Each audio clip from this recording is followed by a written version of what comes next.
thanks for joining us from our studios in Israel. I'm Aaron Porras here with ILTV's Morning Briefing. The recently passed settlement regulation law has the international community as well as Israelis divided.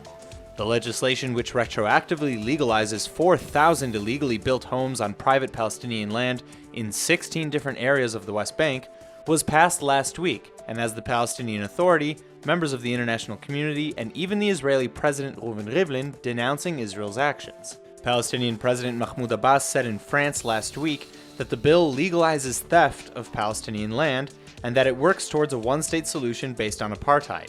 French ambassador to Israel Hélène Legal said the bill damaged Israel's credibility in the eyes of the international community, adding that the land is privately owned, so the Knesset cannot legislate on it, and that annexing these areas must be done through discussions with the Palestinians and not unilaterally. Israeli President Rivlin echoed PA President Abbas's and Legal's rhetoric, stating that there is no question here. The government of Israel simply cannot apply the laws of the Knesset to territories that are not under its sovereignty, and that if Israel does apply laws to areas outside its jurisdiction, it would be legal cacophony, where Israel will be seen as an apartheid state, which it is not. Several NGOs and other groups are already drawing what is necessary to mount a defense against the law, and Israel's Attorney General Mandelblit has repeatedly said that he wouldn't be able to defend the law before a court. An attempted stabbing attack in Hebron near the Tomb of the Patriarchs yesterday afternoon was thwarted by border police. A 17-year-old female Palestinian approached a checkpoint in Hebron near the tomb, pulled out a knife, and ran towards the Israeli border police officers stationed there. Officers aimed and cocked their guns, called for her to halt, and the woman stopped and threw the knife to the ground without police having to use force. The Palestinian woman, who was not injured, was transferred to security forces. Meanwhile, on Route 443, the main highway connecting Jerusalem to Tel Aviv via Modi'in, an Arab terrorist threw stones and firebombs at vehicles traveling along the road.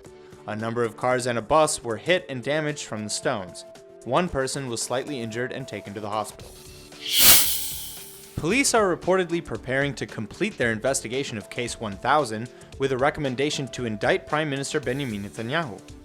Case 1000, one of 4 probes of Netanyahu, involves allegations that he accepted illegal gifts from Israeli billionaire Arnon Milchan. Channel 2 reported on Friday evening that Netanyahu's testimony regarding the gifts contradicts evidence collected by police investigators.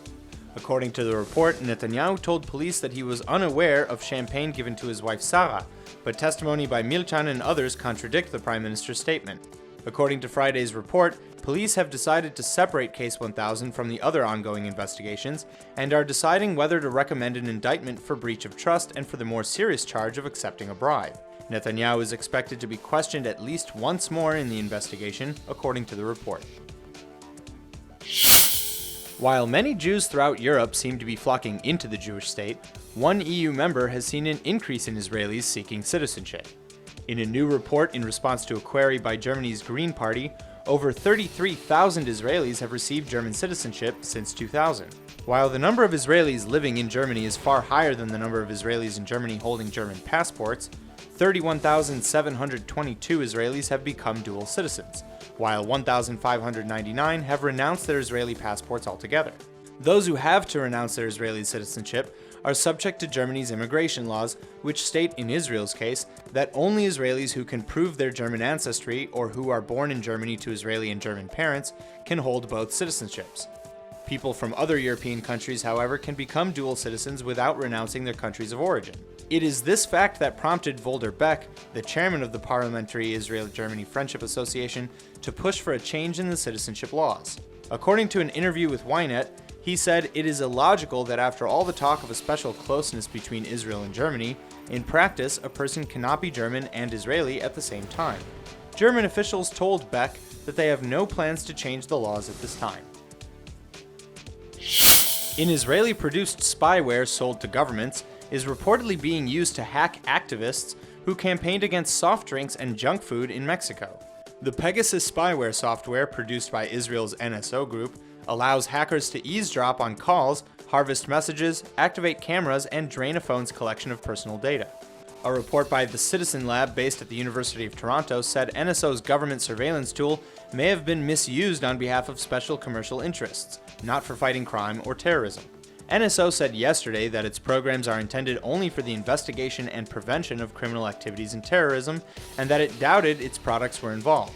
The Mexican government, or the soft drink and snacks industry, are suspected of using the software to roll back a soda tax passed several years ago in Mexico.